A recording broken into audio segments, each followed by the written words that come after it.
예수님께서는 우리에게 하나의 계명을 주셨습니다. 서로 사랑하라 하는 말씀이죠. 예수님께서는 일방적인 사랑을 얘기하지 않으셨습니다. 상호 간의 사랑을 얘기해 주셨습니다. 이 계명은 예수를 믿는 형제 자매들에게 주어진 계명입니다. 우리가 사랑하려고 하면 무엇보다도 존중하는 법을 배워야 합니다. 사랑은 존중이 없이는 이루어지지 않습니다. 존중 없는 사랑은 때로는 일방적인 하나의 폭력이 됩니다. 상대방이 원하지 않는데, 상대방이 좋아하지 않는데 그저 자기의 열심과 자기의 생각으로 자기의 경험만을 가지고 사랑하게 되면 참으로 그것은 폭력이 된다는 것이죠. 그래서 사랑은 반드시 존중이 되어야 합니다. 배려가 없고 존중이 되지 않는 사랑은 굉장히 위험하다는 것을 우리는 되새겨야 합니다. 사랑한다면 군림하지 않습니다. 사랑은 섬기게 됩니다. 예수님께서는 사랑을 몸소 제자들에게 보여주셨습니다. 여러 사랑을 보여주셨지만 특별히 제자들에게 예수님은 사랑이 무엇인지 깨우쳐 주시기 위하여 허리에 수건을 차고 대야에 물을 담아서 종과 같이 제자들의 발을 씻어 주셨습니다. 그러면서 너희도 서로 씻어 주어라. 서로 발을 씻어 주어라. 종과 같이 서로 섬겨라. 그렇게 말씀하셨던 것이죠. 그래서 우리는 존중하고 섬기는 삶을 항상 생각하고 무엇을 하든 간에 상대방을 먼저 배려해서 존중하고 또 상대방을 배려해서 섬기는 그러한 사랑의 삶을 살아야 합니다. 오늘 말씀해 보게 되면 비판하지 말라라는 예수님의 말씀이 있습니다. 이 비판하지 말라는 말씀은 존중을 바탕으로 두고 있는 그런 예수님의 사랑의 실천 계명입니다. 우리가 존중하게 되면 이 비판하는 것을 상당히 자제하게 됩니다. 아니, 비판을 하지 않게 되는 것이죠. 예수님 당시에 하나님을 믿는다는 이스라엘 사람들, 그들은 참으로 비판적인 사람들이었습니다. 여러분, 여기서 비판이라고 할 때에 이 비판은 다른 단어로 말한다면 정죄라고 말할 수 있습니다. 이 비판은 다르게 말한다면 이것은 사람을 판단하는 것을 말하는 것입니다. 그래서 이 비판, 이것이 상당히 성경에서는 우리들에게 가까이 하지 말라고 가르치고 있는 것이죠. 그런데 이스라엘 사람들은 비판을 참 많이 했습니다. 그 원인이 뭐냐면 율법 때문에 그렇습니다. 율법이 사람을 판단하는 기준이 되어 버렸습니다. 그래서 율법을 지키면 몰라도 지키지 않을 때는 사정없이 거기에 대하여 정죄하게 되었고 판단하게 되었습니다. 그래서 심지어는 율법을 어긴 사람들을 거기 자기들의 어떤 그 자리에서 현장에서 재판도 거치지 아니하고 즉각적으로 처벌을 하고 심지어 죽이기도 했던 것이죠. 이러한 이 유대인들, 비판적인 유대인들, 율법으로 의해서 이 정죄가 가득했던 이 유대인들에게 예수님은 비판하지 말라고 그렇게 말합니다. 그것은 어찌 보면 율법을 버려라 하는 말과 같은 것 같습니다. 율법을 버리지 않고야 어떻게 비판하지 않을 수가 있겠습니까? 예수님도 유대인들에게 끊임없이 이 비판을 받고 정죄를 받았습니다. 그 모든 것이 다 율법 때문에 그렇지 않습니까? 안식일 날 가난한 안식일 날 병든 사람을 고치는 문제, 그죠? 또 그런 거, 안식일 날 제자들이 어떤 그 길을 걷다가 배가 고파서 미리 싹을 뜯어 먹는 문제, 이런 것으로 예수님은 많이 정죄를 받으셨습니다. 율법을 버리게 되면 실질적으로 정죄할 기준이 없어집니다. 비판하게 될 그 기준이 없어지게 되는 것이죠. 우리가 가진 이 복음은 어떻습니까? 이 복음은 실질적으로 정죄가 없습니다. 이 복음은 죄인들에게 다가가는 생명의 말씀입니다. 이 복음은 사람들이 부정하다고 여기고 저주받았다고 여기는 그런 병자들 또는 귀신 들린 사람들에게 다가가게 합니다. 그리고 그들을 거기에서 살려내어서 또 고쳐내어서 주님께로 돌아오게 만들지요. 참으로 이 율법과 이 복음은 완전히 극과 극의 그 모습을 보여주고 있습니다. 율법은 사람을 정죄하고 죽이지만 복음은 사람을 가까이 하여서 그들을 회개시켜 살리게 되는 것입니다. 예수님께서는 죄인을 부르러 오셨습니다. 병자를 고치러 오셨습니다. 귀신 들린 사람을 자유하게 하여서 귀신에서 놓이게 하시려고 오셨습니다. 그러므로 우리 주님께서는 자기를 따르는 수많은 사람들에게 복음을 지금 선언하고 계십니다. 비판하지 마라. 정죄하지 마라. 너희가 비판하고 너희가 정죄한다면 그것은 복음이 아니다. 내가 너희들에게 준 이 말씀은 사람을 살리는 것이고 사람을 일으키는 것이고 사람을 고치는 것이다. 그러므로 너희는 이 말씀 안에 거하라 라고 말씀하고 계시는 것이죠. 예수님께서 이 말씀하시는 이 비판하지 말아야 하는 데에는 두 가지의 큰 이유가 있습니다. 한번 여러분 오늘 말씀을 보시면 7장 1절을 한번 보십시오. 비판받지 아니하려거든 비판하지 말라. 주님께서는 비판하지 말아야 될 첫 번째 이유로서 비판을 하게 되면 너희도 비판을 받는다는 것입니다. 누구한테 이 비판을 받습니까? 하나님으로부터 비판을 받습니다. 하나님으로부터 정죄를 받는다는 것입니다. 정죄는 어디에서 행해집니까? 하나님의 심판대에서 행해지는 것입니다. 예수님께서는 너희가 심판을 받지 아니하려거든 너희도 심판을 하지 말라고 말씀하고 계시는 것이죠. 2절에도 한번 보십시오. 너희가 비판하는 그 비판으로 너희가 비판을 받을 것이다. 너희가 헤아리는 그 헤아림으로, 이 헤아림이라는 것은 하나의 판단하는 것이죠. 살펴보는 것이죠. 그거로 너희도 판단을 받고 너희도 그것으로 하나님께서 살펴보실 것이다 라고 말하고 있습니다. 헤아림으로 너희가 헤아림을 받을 것이니라. 우리는 하나님 앞에서 살아가야 합니다. 하나님께서는 유일한 이 세상의 심판자요 재판관이십니다.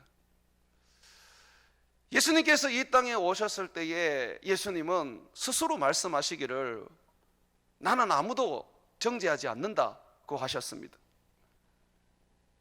예수님께서 부활하신 후에 하나님께서 그에게 심판의 이 권세를 주셨습니다. 그런 후에 이제 예수님께서는 이 땅을 심판하는 그런 권세를 가지시고 죄에 대하여 정죄하시게 되셨습니다.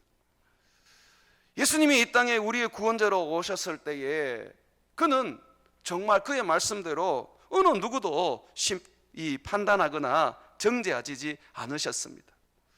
모든 사람들을 가까이 하셨고 부자든 가난한 자든 병들었든 건강한 자든 예수님께서는 모든 사람에게 복음을 전하고 그 복음을 듣고 주님께로 나오는 자들을 예수님은 그들을 제자로 삼으시고 그들에게 하나님의 나라를 선물로 주셨습니다. 자, 두 번째 비판하지 말아야 될 이유에 대해서 예수님께서는 우리가 비판할 자격이 없다고 말씀하십니다. 3절과 4절의 말씀을 한번 보십시오. 어찌하여 형제의 눈 속에 있는 티를 보고 내 눈 속에 있는 들보는 깨닫지 못하느냐. 보라, 내 눈 속에 들보가 있는데 어찌하여 형제에게 말하기를 나로 내 눈 속에 있는 티를 빼게 하랴 하겠느냐. 우리가 하나님 앞에 서게 된다면 우리의 모든 죄들이 하나도 숨김없이 다 드러나게 될 것입니다. 하나님 앞에 어렵다고 스스로 그렇게 말할 수 있는 사람이 누가 있겠습니까? 없습니다. 주님 오늘 그 얘기를 하십니다. 너희가 다른 사람을 정죄한다고? 너희가 다른 사람을 판단한다고? 너희가 죄인인데, 너희가 정죄받아야 할 그런 존재인데 어찌하여 너희가 다른 사람을 정죄하고 비판할 수 있단 말이냐? 있을 수 없는 일이라고 말씀하고 있습니다. 참 우리나라 속담에도 그런 게 있지 않습니까? 똥 묻은 개가 겨 묻은 개를 나무란다고. 내가 죄인인 것 모르고, 내가 하나님 앞에 심판받아야 할 그런 존재인 걸 모르고 내가 율법을 가지고 있다고 해서 그걸 가지고 비판하고 정죄를 하는 것이죠. 내가 정죄하는 그 율법으로 인하여 도리어 내가 심판을 받을 것이고 내가 판단을 받을 것인데 말입니다. 그렇다면 우리는 죄를 짓는 형제 자매를 보면서 그냥 아무 상관없이 버려두어야 할까요? 죄에 대하여 우리는 이 세상에 대해서 아무런 말을 하지 말아야 할까요? 아닙니다. 그렇지 않습니다. 성경은 우리에게 죄에 대하여 분명히 말하라고 얘기하고 있습니다. 그런데 정죄해서는 안 된다는 것입니다. 판단해서는 안 된다는 것입니다. 심판자의 자리에 서서 마치 하나님같이 해서는 안 된다는 것이죠. 예수님 당시 바리새인들을 나무라실 때에 너희는 모세의 자리에 서서 백성들을 심판한다고 그렇게 꾸짖으셨습니다. 우리는 모세의 자리에 서면 안 됩니다. 우리는 예수님의 자리에 서서 예수님처럼 살아가야 하는 것입니다. 그러면 어떻게 해야 될까요? 먼저 온유한 심령으로. 이 온유한 심령은 가난한 심령을 말하는 것이죠. 이 온유한 심령은 상대방을 내가 공감하고 동정하는 그런 마음을 말하는 것이죠. 온유한 심령으로 바로 잡아주어야 합니다. 마치 뭐와 같으냐면 누군가 단추를 잘못 끼웠다. 그래서 이 잘못 끼워가지고 이렇게 다닌다. 그러면 가까이 가서 웃으면서 그 단추를 풀어서 조용히 바르게 끼워주는 것. 이것이 바로 잡는다는 의미입니다.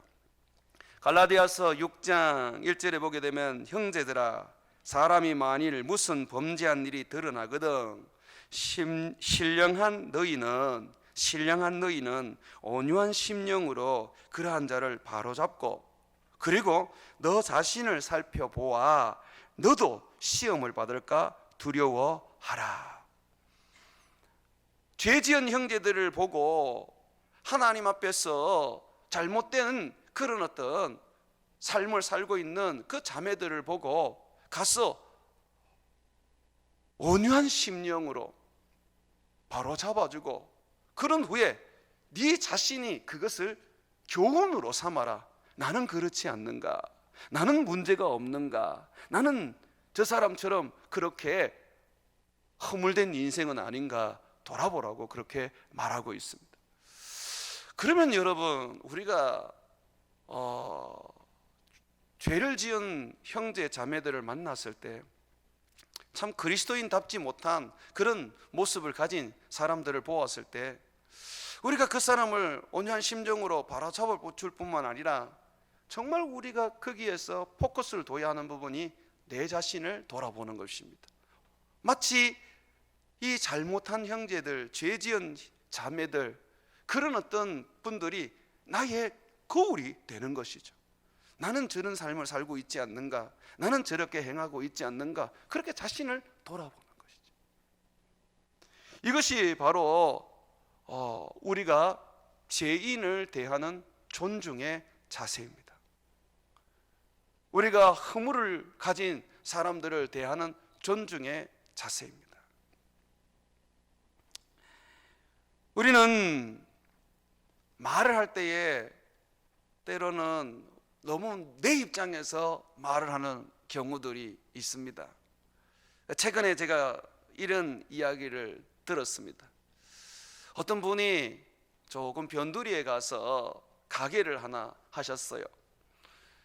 가게를 하셨는데 이 교우들이 이 변두리에 가게 한 이제 그분에게 가서 하는 말이, 여기에 무슨 손님이 온다고 이곳에서 가게를 하느냐, 이래가지고 가게 세라도 나오겠느냐, 나 같으면 시내에 가서 뭘 해보겠다, 그러면서 이제 얘기를 했다는 것이죠. 자, 여러분, 그게 맞는 말 같을 수도 있어요. 어떤 경제적인 어떤 그런 어떤 원리를 따지고 사람이 많은 곳에 가서 장사를 해야 된다는 부분에 있어서 어떤 경험에서 나온 말이죠. 그런데 거기에 이 변두리에 가게를 하신 분은 왜 그런 생각을 안 해보셨겠습니까? 나름대로 많은 생각들을 해보고 기도해보고 그리고 난 다음에 최종적으로 선택을 해서 그렇게 한 것 아니겠습니까? 그러면 어떻게 해야 돼요? 가서 하나님이 너와 함께 하기를 원한다, 축복해주고 잘해라, 어렵더라도 지금 이 코로나 시대 속에서 힘들더라도 기운 잃지 말고 용기 잃지 말고 열심히 한번 해봐라, 내가 크게 도울 거는 없겠지만 내가 기도할 때마다 내가 기도하고 그렇게 섬기겠다, 이렇게 해야 되는 거예요. 근데 거기는 안 된다, 왜 거기를 하냐, 초짜니까 그러냐, 이런 식의 어떤 이야기들은 결국은 그 사람을 판단하는 겁니다. 그렇게 잘 하시는 분이 어째 자기 하시는 일은 그렇게 잘 안 되셨을까요? 크게 성공은 왜 못하셨죠? 자기는 잘 못하면서 그냥 남들이 뭘 어떻게 하면 그걸 가지고 자꾸 입을 댄단 말이죠. 그 입을 대는 거를 안 하셔야 돼요. 교회는 이런 부분에서 상처를 성도들이 받습니다. 우리 교회는 절대로 입대지 마십시오. 성공하게 하시는 이도 하나님이고 망하게 하시는 이도 하나님입니다. 예수 믿는 사람이요, 변두리 가서 장사를 하든 도시에서 방사를 하든 뭔 상관이 있습니까? 하나님이 함께 하시면 어디에서 하든지 간에 하나님의 축복이 임할 건데, 하나님이 문제지 무슨 장소가 문제입니까?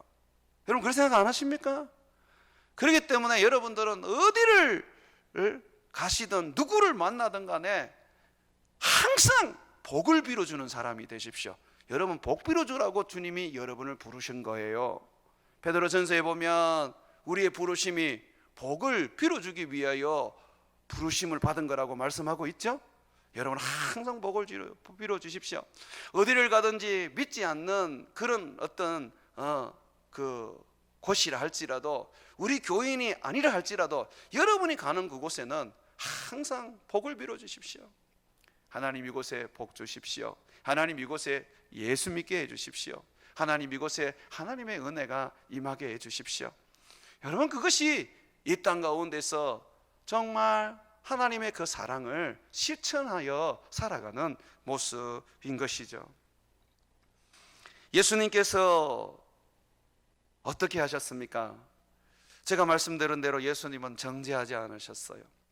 하루는 유대인들이 현장에서 간음하다가 이제 간음하던 여인을 잡아서 예수님께 데리고 왔습니다.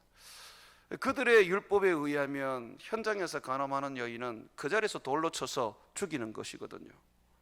그래서 예수님께 데리고 와서, 예수님, 이 여인을 어떻게 하실 것입니까? 모세의 율법은 돌로 쳐 죽이라 그랬습니다. 그때 예수님께서 어떻게 하셨습니까?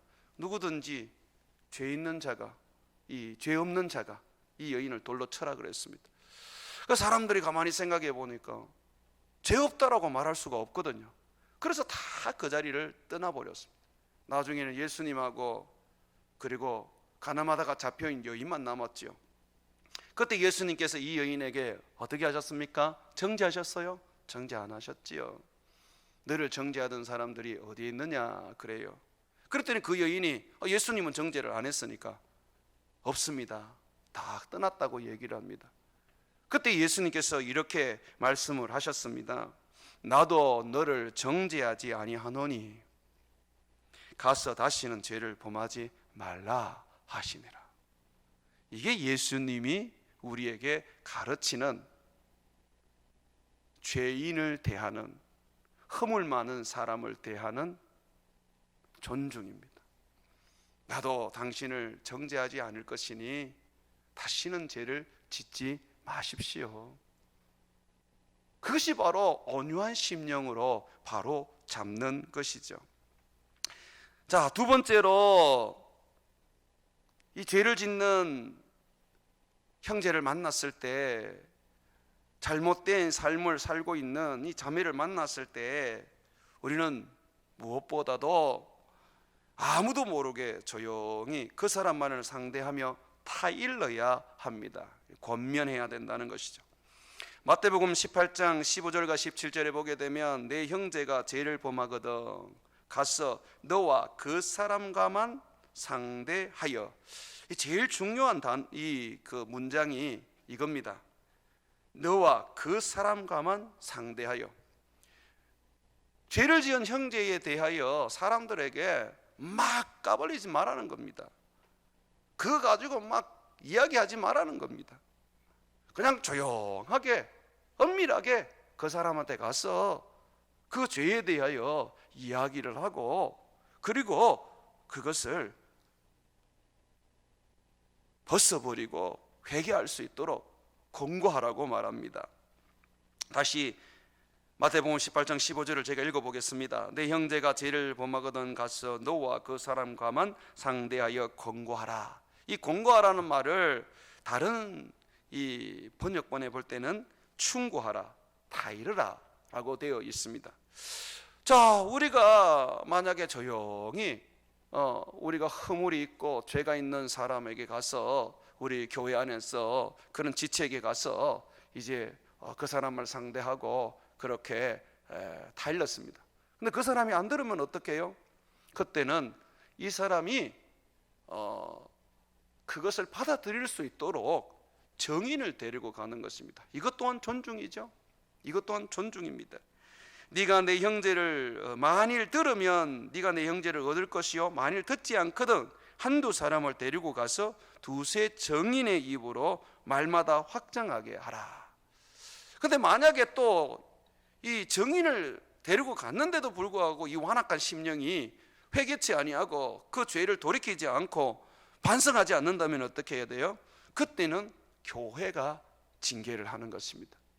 성경에 보면 교회의 말하고 교회의 말도 듣지 않거든, 이제 마지막으로 교회가 말하고 교회의 말을 듣지 않거든 그때는 이방인과 세리같이 여겨라. 이거 예수님의 말씀이에요. 우리가 존중하고 또 우리가 그 사람을 소중하게 여겨서 그 인격을 우리가 손상되지 않도록 해서 그 죄에 대하여 그 허물에 대하여 우리가 권면한단 말입니다. 그런데 그게 안 될 때는요, 몇 번의 어떤 그런 과정을 거쳐서도 안 될 때는 그때는 그냥 버려야 돼요. 싸울 필요가 없어요. 이게 중요한 부분들입니다. 도저히 이 사람이 안 되겠구나, 그럴 때는 내려놔야 돼요. 상종할 필요 없는 거예요. 그리스도인이 아닌 것입니다. 그리고 마지막으로요, 이 죄를 짓고 잘못하는 형제자매를 만나게 되면 때로는 엄하게 책망을 해야 합니다. 에베소서 5장 11절에 보게 되면 너희는 열매 없는 어둠의 일에 참여하지 말고 도리어 책망하라. 책망을 해야 되는 것이죠. 그런데 이 책망을 할 때는 관계성이 되어 있어야 합니다. 또 이 책망을 할 때는 하나님의 말씀을 근거로 해서 책망을 해야 하는 것입니다. 그렇지 않으면 결국은 그 책망이 도리어 서로 간에 어려움이 되고 원수로 만들어지게 됩니다. 그래서 이 교회 안에서의 책망은 주로 장로님들이 하는 겁니다. 교회의 책망의 그 권세를 성경에서 허락한 것이 바로 교회의 장로님들입니다. 왜냐하면 교회의 장로님들이 말씀을 따라서 권면하게 됩니다. 교회의 아버지이기 때문에 그렇습니다. 교인들의 대표는 장로님들입니다. 그리고 교회의 대표는 목사죠. 그럼 여러분들의 대표이기 때문에 여러분들이 잘못하고 여러분들이 죄를 지으면 가서 책망해서 엄하게 꾸짖어야 하는 것입니다. 그러나 그것은 분명히 어느 정도 또한 관계가 되어 있겠죠. 관계가 안 되어 있는 상황에서 그렇게 엄하게 꾸짖을 수는 없겠지요. 하나님의 말씀, 그 말씀을 가진 이 장로님들이 이 일을 하게 우리 교회는 인정해야 하는 것입니다. 말씀이 하실 것입니다. 왜냐하면 하나님의 말씀은 성령으로 감동된 것입니다. 그래서 교훈과 책망과 바르게 함과 의로 교육하기에 유익하다 그랬고요. 바로 이 교훈과 책망과 바르게 함과 의로 이제 교육할 때에 하나님의 사람으로 온전하게 되고 모든 선한 일을 행할 능력을 갖추게 만드는 것이 되는 것입니다. 그래서 우리 교회에서는 이렇게 합시다. 우리 권사님들, 집사님들은 책망하지 마십시오. 그 일이 여러분들의 것이 아닙니다. 그 부분은 여러분들이 장로님들하고 의논하십시오. 그러면 우리 장로님들이 기도하고 그 부분을 가지고 깊이 생각한 후에 하나님의 말씀을 가지고 가서 권면하고 책망할 것입니다. 우리는 그렇게 성경의 그 질서대로 갑시다. 그게 안 되면 교회가 어려움을 겪게 됩니다. 나는 은사를 받았는데요, 나는 예언의 은사가 있는데요, 교회에서 허락하지 않겠습니다. 교회에서 허락하지 않는 거 하지 마십시오. 왜냐하면 은사가 있고 예언이 있어도요, 계시가 우선입니다. 고린도전서 여러분 14장에 보시면 예언을 하는 자가 있어도 계시가 있으면 잠잠하라고 말합니다. 계시가 바로 성경입니다. 여러분, 장로님들 그냥 세워지는 줄 압니까? 장로님들 이 성경 공부 다 하시고 거의 신학교에 준하는 공부를 하신 후에 그리고 난 다음에 세워지는 것입니다. 장로님들이 대표기도, 주일날 예배에 대표기도 하는 거 들어보십시오. 거기에 제가 설교하는 거나 우리 장로님들이 기도하는 거나 다를 게 뭐가 있습니까? 얼마나 거기에 하나님의 말씀이 정확하게 들어가서 그 말씀을 가지고 하나님 앞에 기도를 드립니까? 그러니 우리 교회에서 권면하는 일은 우리 장로님들이 하시고, 여러분들은 온유한 심령으로 바로 잡아주시고, 그리고 여러분들은 조용히 상대해서 다 이루고, 그리고 여러분들께서 권면하여 주시기를 바랍니다. 권면까지 하시고 책망은 안 하시는 걸로 그렇게 마음을 가져주시면 좋겠습니다. 저와 장로님들이 이 일을 하겠습니다. 반드시 이 부분에 대해서 여러분들이 가슴에 새겨주시고, 또 이 부분에 대해서 여러분들이 자기의 자리를 지켜주면 결국 사단이 틈을 탈 수가 없게 되는 것입니다. 교회의 장로님 여러분들의 손으로 뽑아놓고 장로님의 자리를 침해하지 않도록 해주시기 바랍니다. 그렇다면 모든 사람을 우리가 다 책망해야 되는가? 그렇지 않습니다. 6절 말씀 한번 보십시오. 거룩한 것을 개에게 주지 말며 너희 진주를 돼지 앞에 던지지 말라. 그들이 그것을 발로 밟고 돌이켜 너희를 찢어 상하게 할까 염려함이라. 여기 보면 거룩한 것을 개에게 주지 말라 그랬죠. 이 거룩한 것이 오늘 본문 말씀을 우리가 볼 때에 바로 비판하지 아니하고 권면하고 책망하고 바로 잡는 것을 말하는 것입니다. 성도들의 죄를 바로 잡는 거, 책망해서 회개시키는 거, 이것을 말하는 것인데, 이것은 개에게 주지 말라고 말합니다. 합당한 사람들에게 주라는 것이죠.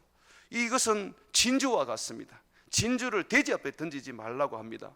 그들이 이 개와 돼지가 그것을 발로 밟고 돌이켜 너희를 찢어 상할까 염려하라고 말하고 있습니다.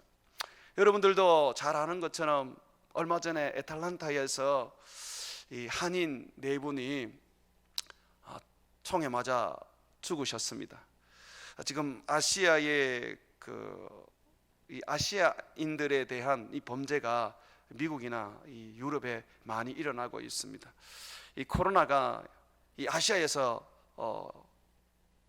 시작되었다고 해서 거기에 대한 이제 원한이 있는 것이죠.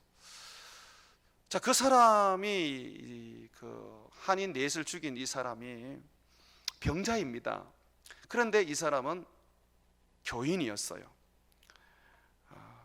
이 교인이었는데 교회가 이 사람에 대해서 교회가 정죄를 했습니다. 교인으로서 자격을 박탈하고 그 사람을 사단에게 내어줘 버렸습니다. 거룩한 것을 개에게 줄 수가 없는 것이죠. 교회의 말도 듣지 아니하고 장로님들의 말도 듣지 아니하고 성도들의 말도 듣지 아니하고 그저 아나무인 자기 뜻대로 하면서 교회에 와서는 주여 주여 하는 사람, 그 사람이 어찌 성도라고 할 수 있겠습니까? 어찌 그 사람을 주의 거룩한 형제 자매라 부를 수가 있겠습니까?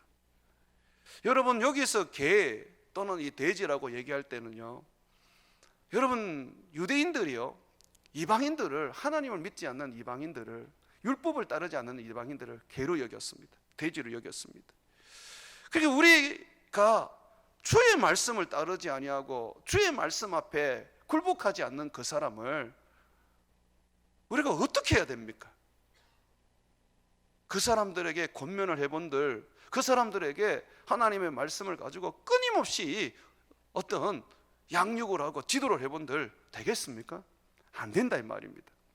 그래서 예수님은 먼저 너희가 가서, 한 사람이 가서 그 사람과 조용히 상대하면서 그 사람에게 그 잘못을 깨우쳐 돌아오게 하고, 만약에 그 사람이 돌아오지 않거든 정인을 데리고 가서, 두세 사람 정인을 데리고 가서 그에게 네가 이런 죄를 지었지 않느냐, 잘못을 했지 않느냐 회개하고 돌이키라고 그렇게 할 말 없도록 만들고, 그래도 안 할 때는 교회가 이 일을 해라, 장로들이 이 일을 해라. 장로들의 말을 안 듣거든 그때는 제명해버려라. 그때는 교회가 형제 자매로 여기지 말고 이방인과 세리로 여기고 던져버려라 라고 그렇게 말하고 있습니다. 사랑하는 여러분, 그렇습니다. 모든 사람을 책망하고 권면하는 것은 아닙니다. 들을 줄 아는 사람에게 책망하는 것이고 회개할 줄 아는 사람에게 권면하는 것입니다. 두세 번 권면하고 교회가, 장로님이 분명히 엄하게 책망했는데도 불구하고 돌이키지 않는다면 우리도 방법이 없는 것입니다. 우리가 할 수 있는 게 아닙니다. 그것까지 우리가 감당하기에는 우리로서는 어려운 일입니다. 주님은 우리에게 분명히 말합니다. 거룩한 것을 개에게 주지 말며 너희 진주를 돼지 앞에 던지지 말라고 말합니다. 사랑하는 여러분, 우리는 비판하지 말아야 합니다. 다시 말해서 정죄하거나 판단하지 말아야 한다는 것이죠. 복음은 정죄하지 않습니다. 그러나 율법은 정죄를 하죠.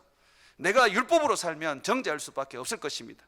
그러므로 우리는 율법을 던져버리고 복음으로 살아가야 합니다. 예수님께서 사셨던 것처럼 말입니다.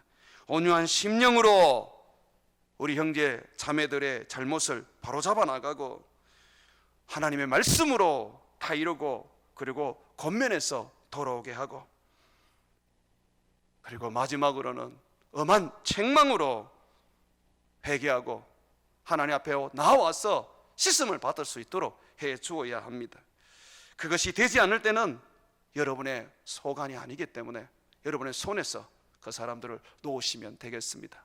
사랑하는 여러분,